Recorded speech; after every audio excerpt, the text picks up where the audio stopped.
Workshop Therapy Podcast. I'm your host, Andrew, and joining me tonight is my lovely co-host, who sits silently for a moment, stares awkwardly at me. Yep, pretty much. And tonight, or today, depending on when you're listening to this, I suppose, we are talking about the law of inverse prioritization, which is, as you know, The law of inverse prioritization. Yeah. Basically, the law of inverse prioritization Clear as mud, my dear. is people have a tendency to seek to be busy, because busyness is a sign of success and accomplishment, versus focusing on more important priorities. Sometimes it's like an ADHD procrastination sort of thing. Yeah. Do you have any deep thoughts to share? No. You didn't tell me I was supposed to prepare deep thoughts to share. I think it's a really prevalent problem with a lot of people today. And I think that we were very much raised in a generation of busyness equals success in all aspects of your life. Yeah, you often see it's the people who are constantly putting out fires. They're rushing from one problem to the next. And it's hard not to as a parent or yeah. Anyway. So the question is, why do people tend to prioritize easier or less meaningful tasks first? Why do you think? Because they're less intimidating. Yeah. I think there's also in those less intimidating tests, the easier tests, there's also a familiarity about them. And generally the thing that you're not prioritizing or the bigger project or whatever, there's some aspect of it that's unknown. Yeah, that's true. Things that are usually more important are things that you haven't done before or want to do but don't know how to do, and so you tend to you put it off. Yeah. There's some aspect of it. For me, that's what I've noticed, is that it usually involves some aspect of uncertainty. So, speaking of ADHD and autism and things like that, do you think that mental state contributes to it, or do you think that's different? Or what do you mean? Well, I mean, everybody does it. Right? So, does ADHD make it worse? Yes. Why? But the procrastination, well, so your neurospicy brain, generally, I think, okay, I need to prepare for these things. So generally, if you're more of it can go either way. If you're on the spectrum, ADHD to the autism spectrum, generally you're going to find, even if you're the hyperactive kind of ADHD and you're craving that stuff, you're generally going to find that there's some aspects of things that are going to be more difficult for you because you're unfamiliar. And so in my experience, even the kids who are, as an educator, I look at kids who are the hyperactive side of ADHD, say, right? They're generally not doing a different hyperactivity thing every day. It's generally the same hyperactive behavior over and over and over again, right? Because there is safety in that for them, for lack of a better way of saying it. I'm not sure. I'm probably messing this all up. The same as we know kids with autism love routine, but we also know that kids with ADHD love routine, but they can't make it for themselves. Right? You lack that executive functioning is a big problem with our neurospicy community. And so when you're talking about prioritizing, you've got pathological demand avoidance, you've got rejection sensitivity dysphoria that's going to cause issues for people with new things coming up or whatever. You've got now the term's gone from my mind, when oppositional defiance disorder, and all of these things go hand in hand. So when you're looking at setting up executive function tasks, as soon as you're just even going to set one up, they are going to be, or I am going to be, speaking from experience, you're going to be on alert and irritated just by the process of having to do it. So by executive function task, you're referring to things that require you to think through and problem solve versus just a habitual thing, like the difference No, because between some executive function tasks are habitual, right? yeah, but executive function in I mean in this context you're but once it's habitual, your executive function isn't as critical to the task, right? Yeah, but see, here's the thing though, and the research supports this, and I should find it for you, but the research supports this. It doesn't become habitual. Well, okay. So things that normal people are just habits and you don't have to think about. Like for instance, Toothbrushing. yeah, End of the day hygiene routine for a normal person, yes. not a neurospicy person. Uh-huh. The habit is I pick up my toothbrush and then habit kicks in and takes over and you think about something else. Whereas I don't think about anything else, but I have to think about, okay, I have to do 30 seconds on here and I'm counting 30 seconds on this side and I count 30 seconds on this side and 30 seconds on this side. And then I have to think, okay, now I rinse my toothbrush and make sure that's all off. And I still, every day, even though it's my habit, I still have to go, okay, now I have to floss my teeth. I don't want to floss my teeth. I hate the feeling of flossing my teeth, but I have to floss my teeth. And I go through that process every single time. well, yeah, It never becomes just grab the floss your teeth, move on. yeah.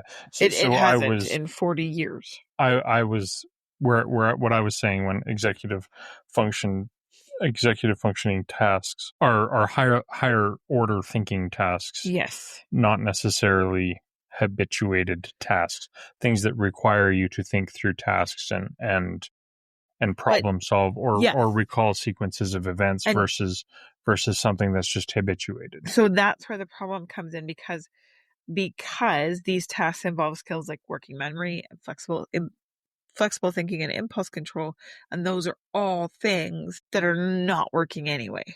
Uh-huh. So I know, like for me, from experience, like Atomic Habits and those kind of things, like I've read them and I know them, and I get so frustrated with myself. Uh-huh. Because I know other people who are like, this book changed my life. And I'm like, this book made me depressed about my inability to do these things. And not that I'm trying to excuse it, but the habit of exercise, right? You can just go, yeah, I'm going to exercise, going to make it a habit. I know people who make it a habit and they just do it. Uh-huh. They don't think about it. They just do it. I mean, if I don't think about something, and I know this for me, if I don't think about something, if I don't think about where I put my glasses down, I will have absolutely no idea where they are the next day, even if it's the same spot I always put them down. Uh-huh. Does that make sense? Like, does Yeah. that? So there's I think for me, there's fear and anxiety tied into those everyday activities that I don't think other people have. Okay, so if you have some sort of neurodivergence that kind of intensifies the procrastination because you want to retreat to the safe thing to do versus because lots of it requires working memory, right? And it's hard when your working memory isn't great. My long-term recall is not bad. Like it's good, but my working memory is difficult. And so I have to go, but whereas you can, I don't know. Like I just see the toothbrush thing. I've had conversations with lots of people about it and they just don't think about all the steps. I have to think about how much maybe you don't. When I pull up the toothpaste tube, it runs through my head. Only the size of a pea. You don't want to put too much toothpaste on your toothbrush. no, I just squirted on my toothbrush. Every time that plays through my head and all of the there's a sequence of events that happens in all of that I have to go through. And each one is like a door that I have to unlock to get to the next part of that task. Your life sounds a lot more intense than mine. I think it is.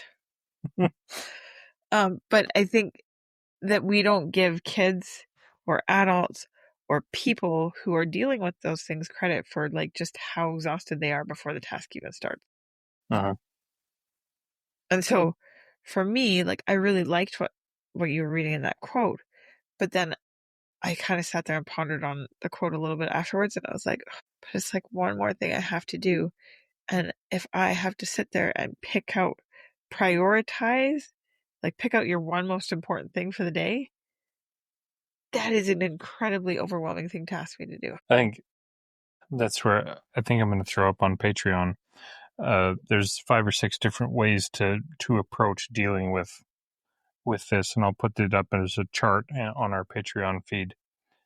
Yeah. And this one will probably be available to the free members, so go ahead and sign up on the free members to get access to this. But basically a chart of all of the different methods of kind of confronting that task, inverse prioritization thing. Yeah. And one sitting down and writing down your tasks may be one more thing that you have to do. It may be overwhelming, but there are other But I think that ways like to think about it as well. for me, I feel like I failed at that task before I begin too, because if I pick the wrong what if I pick the wrong task? See, I think I way overthink it. Like it gets so wrapped up into a spiral of doom.